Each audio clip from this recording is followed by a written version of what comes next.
ব্যবসায়ী নাসির উদ্দিন মাহমুদের করা হত্যা চেষ্টা মামলায় নায়িকা পরীমনির বিরুদ্ধে অভিযোগ গঠন করে বিচার শুরুর আদেশ দিয়েছেন আদালত।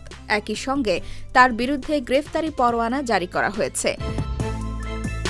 আইনজীবী নীলাঞ্জনা রিফাত প্রথম আলোকে বলেন, নাসির উদ্দিন মাহমুদের দায়ের করা মারধর ও হত্যার হুমকির মামলায় আজ অভিযোগ গঠন বিষয়ে শুনানির দিন ঠিক ছিল।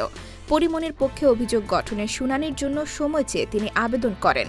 আদালত ওই আবেদন নাকচ করে পরীমনির বিরুদ্ধে অভিযোগ গঠন করেছেন।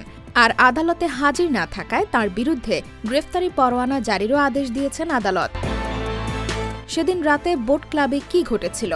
ব্যবসায়ী নাসির উদ্দিন মাহমুদ মামলায় অভিযোগ করেন, ২০২১ সালের ৮ জুন পরীমনি ও তার সহযোগীরা সাভারের বোট ক্লাবে ঢুকে ওয়াশরুম ব্যবহার করেন।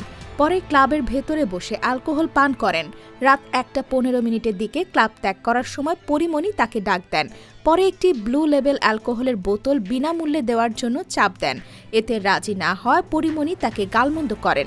এক পর্যায়ে পরীমনি হত্যা চেষ্টার জন্য একটি গ্লাস ছুঁড়ে মারেন, যা তার মাথায় ও বুকে লাগে। মামলাটি তদন্ত করে গত বছরের এপ্রিলে পরীমনি ও তার কস্টিউম ডিজাইনার জুনায়েদ বোগদাদি জিমির বিরুদ্ধে সিজেএম আদালতে প্রতিবেদন জমা দেয় পিবিআই।